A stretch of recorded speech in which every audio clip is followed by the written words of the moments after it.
اور موجودہ سیاسی صورتحال کے حوالے سے اب ذرا بات کرتے ہیں۔ عدم اعتماد تحریک کے حوالے سے باتیں ہو رہی تھیں، لیکن اب چونکہ یہ کہا جا رہا ہے کہ تحریک انصاف ڈی چوک پر 27 مارچ کو جلسہ کرے گی، تو ظاہر ہے جیسے کہ یہ کہا جا رہا تھا کہ ایک دن پہلے یعنی تحریک عدم اعتماد سے ایک دن پہلے جلسہ ہوگا، تو ممکنہ طور پر اب 28-29 کو یہ تحریک آ سکتی ہے۔ لیکن اب سوال یہ ہے کہ عدم اعتماد کے بعد کا سیٹ اپ کتنی دیر کا ہوگا؟ اپوزیشن جماعتیں کنفیوژن کا شکار نظر آتی ہیں اس حوالے سے۔ وزیر اعظم کے خلاف عدم اعتماد ہوئی نہیں اور نون لیگی رہنما نئے الیکشن کی باتیں کرنے لگے ہیں۔ سعد رفیع کی گفتگو سب کے سامنے ہے، وہ کہتے ہیں 15 ماہ میں مسائل حل نہیں ہو سکتے، فوری طور پر الیکشن کی طرف جانا ہوگا۔ شہباز شریف اسمبلی مدت پوری کرنے جبکہ نواز شریف فوری انتخابات کے حامی ہیں۔ مسلم لیگ کاف کی بات کریں، پیپلز پارٹی کی بات کریں تو موجودہ اسمبلیوں کی مدت پوری کرنے کے حق میں ہیں۔ پرویز الہی 1.5 سال کے لیے پنجاب کی وزارت اعلیٰ سنبھالنا چاہتے ہیں۔ کیا مسلم لیگ کاف، اب یہ سوالات ہیں کچھ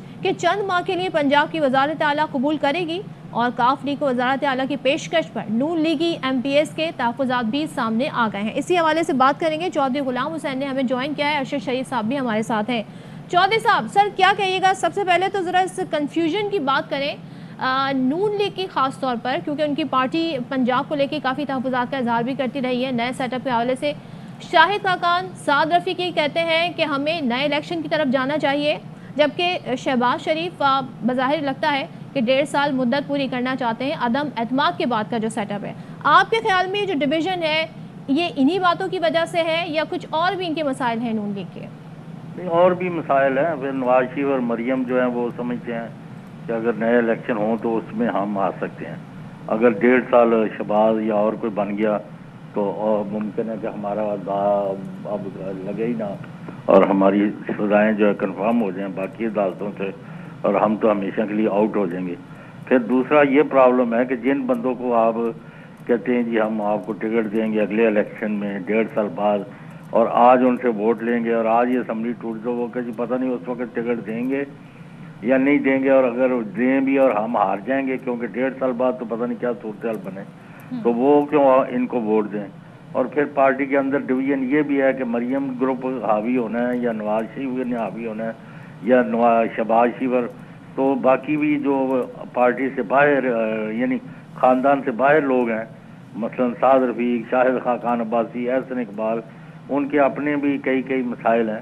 تو اوورآل وہ یہ بھی سمجھتے ہیں کہ بڑی پارٹی ہے اور ابھی تو ہمارا ووٹ بینک انٹیکٹ ہے۔ ایز اے ریزلٹ اگر خدا کسی وجہ سے، جو کہ فی الحال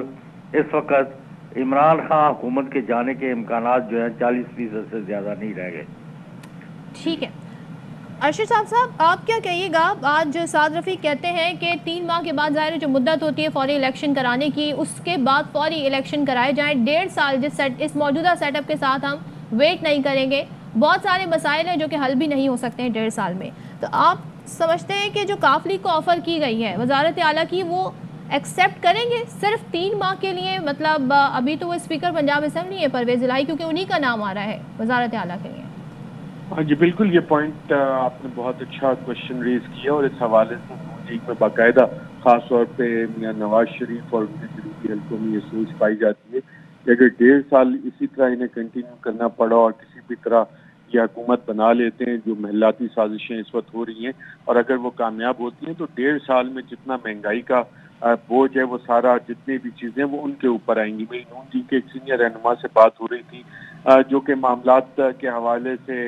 کافی خوش فہمی میں تھے کہ اگلے فائنانس منسٹر شاید وہ بنیں گے، تو انہوں نے کہا دیکھیں جی یہ عمران خان نے کیسے ریلیف دے دیا ہے اس قوم کو، ہمیں آ کے پہلے دن ہی 30 روپے پیٹرول کی قیمتیں بڑھانی پڑے گی اور قوم ہمیں گالیاں نکالے گی۔ تو یہ والی ساری چیزیں جو ہیں وہ ساری دیکھ رہے ہیں کہ جناب اگر 1.5 سال انہوں نے حکومت چلانی ہے تو کافی سارا بوجھ ان پہ آئے گا۔ عمران خان صاحب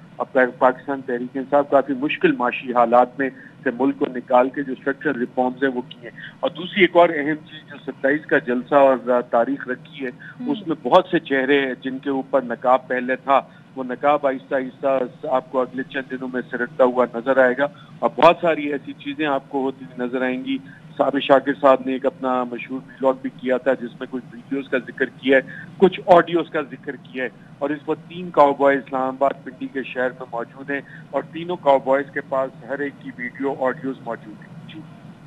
ٹھیک ہے صابر، آپ اس پر کس طریقے سے تبصرہ کرے گا؟ نون لیگ کی جانب سے جو ہم دیکھ رہے ہیں کنفیوژن سامنے آ رہی ہے، سعد رفیق، شاہد خاقان الگ بات کرتے ہیں، ظاہر ہے نواز شریف بھی فوری انتخابات کے حامی ہیں، جبکہ شہباز شریف چاہتے ہیں اسمبلیاں مدت پوری کریں اور وہ وزیر اعظم بنے۔ تو آپ کے خیال میں یہ کنفیوژن اب تحریک عدم اعتماد بس کچھ دن کی دوری پر ہے، اگر دیکھا جائے جو تاریخیں سامنے آ رہی ہیں اس کے بعد سیٹ اپ پہ ابھی تک کنفیوژن دور نہیں ہوا، تو کس طرح آگے بڑھیں گے یہ لوگ؟ میرا خیال ہے کہ جو تحریک عدم اعتماد کا معاملہ ابھی بہت سارا جوڑ توڑ سلسلہ جاری ہے، اور اس وقت جو اہم ایشو ہے کہ اتحادیوں کو جو آفرز کی گئی ہیں ان آفرز کو کیسے بریک کیا جائے حکومتی اتحاد کی طرف سے۔ تو اس لیے میرا خیال ہے کہ قومی وہ اسمبلی آفرز کا تو اجلاس بعد میں ہوں گی نا صابر، اس وقت تو خود ہی نون لیگ میں کنفیوژن نظر آتی ہے۔ آفر نہیں، تو میں نون اس لیگ کو بھی معاملے وزارت اعلیٰ کی گئی ہے، لیکن کیا وہ 3 ماہ کے لیے بنیں گے یا پھر وہ 15 ماہ کے لیے 1.5 سال کے لیے سیٹ اپ ہوگا؟ دیکھیں، میرے 1 پوائنٹ ایجنڈے پہ سب متفق ہیں، اور 1 پوائنٹ ایجنڈا ہے کہ پرائم منسٹر عمران خان کو ہٹایا جائے، اور اس کے بعد کیا ہونا ہے وہ کہتے ہیں کہ پہلے ہٹا لیں، اس کے بعد پھر بیٹھ کے بات کریں گے۔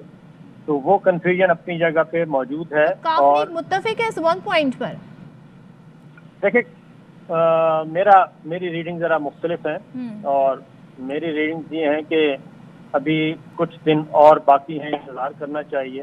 اور فی الحال کا حکمراں اتحاد جو ہے وہ اس آفرز کو بریک کرنے کی کوشش کر رہا ہے کہ کسی بھی طریقے سے حکمراں اتحاد جو ہے وہ برقرار رہے۔ اور کل کا جو قومی اسمبلی کا اجلاس، وفاقی کابینہ کا اجلاس ہے، وہ بھی اسی لیے ملتوی کیا گیا ہے کہ اس بات کا خدشہ موجود تھا کہ اگر وفاقی وزراء جو ہیں اتحادی جماعتوں کے کسی وجہ سے وہ نہیں آتے تو اس سے نقصان ہوگا، اس لیے کل کا اجلاس بھی ملتوی کیا گیا ہے، اور پہلے ایک اور دور اور ایک اور کوشش کی جا رہی ہے کہ حکمراں اتحاد برقرار رہے، اور جو آفرز کی گئی ہیں اس کو بریک کیا جائے، اور کاؤنٹر نیریٹو دیا جائے اتحادیوں کو، اور اتحادیوں کے اور حکومت پی ٹی آئی کے درمیان جو معاملات ہیں وہ دیٹ بہتر وڈ ہوں۔ بی اسی لیے انٹرسٹنگ، کیا ہو سکتا ہے کاؤنٹر نیریٹو؟ کاؤنٹر نیریٹو یہی ہے کہ اگین وہی بات ہے کہ کیا نواز شریف یا شریف فیملی پہ اعتماد کیا جا سکتا ہے، پیپلز پارٹی کو کیا سوٹ کرتا ہے، عمران خان یا پھر شریف فیملی کا واپس آنا، چودھری پرویز الہی صاحب کو کیا سوٹ کرتا ہے، یہی ایز اٹ از چلتا رہے یا پھر شریف فیملی کو اقتدار میں لایا جائے۔ تو یہ وہ چیز ہے جو کہ اس کو ذرا اسٹیبل کرنے کے لیے کوشش کی جا رہی ہے حکمراں اتحاد کی طرف، پی ٹی آئی کی طرف سے خاص طور پہ۔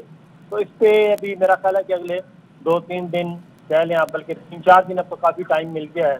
گورنمنٹ کو، اور اس میں کافی کام ہوگا۔ ٹھیک ہے ارشد شریف صاحب، آپ اس وقت جب ہم نمبر گیمز کی بات کر رہے ہیں، کیونکہ اب تو یہ ممکنہ طور پر لگ رہا ہے کہ 28-29 کو تحریک عدم اعتماد آ جائے گی، اور جو اتحادی ہیں ان کی جانب سے ابھی تک واضح طور پر ہاں یا نہ نہیں کہی گئی ہے، تو جو حکومت ہے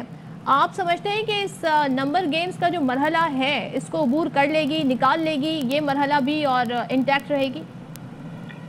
سرد دیکھیں، جب بھی اس طرح کی کہانیاں شروع ہوتی ہیں اسلام آباد جیسے شہر میں، تو اس کے پیچھے محلاتی سازشیں کافی زیادہ ہوتی ہیں۔ اب جتنا بھی آپ میڈیا میں ڈسکشن دیکھ لیں، بات چیت دیکھ لیں، اس میں کوئی یہ ذکر نہیں کرتا کہ نواز شریف جو ہے وہ ایک کنوکٹڈ شخص ہے جسے عدالتوں سے سزا ہوئی ہے۔ شہباز شریف جسے پروجیکٹ کیا جا رہا ہے، یہ وہ شخص ہیں جس کے ٹی ٹی کے مقدمے چل رہے ہیں، اور اس کو بھی آج کل بیک گراؤنڈ میں جو چند چہرے جن کے اوپر نقاب ہے ان کو بھی رکوانے کی کوشش کر رہے ہیں کہ جو احتساب کا عمل تھا وہ آگے نہ چلے۔ اور آپ ساری چیزوں میں دیکھیں کہ کون سی ایسی شخصیت ہے جو وزیر اعظم بھی کہتے ہیں، جو سارے اکٹھے ہوئے ہیں، آپ کو مختلف پلیٹ فارمز پہ نظر آتے ہیں جنہوں نے ماضی میں کرپشن نہ کی ہو، اور ان سب کو روکنے کے پیچھے وہ کون سی شخصیات تھے، کون سا نظام ایسا ہے جس کے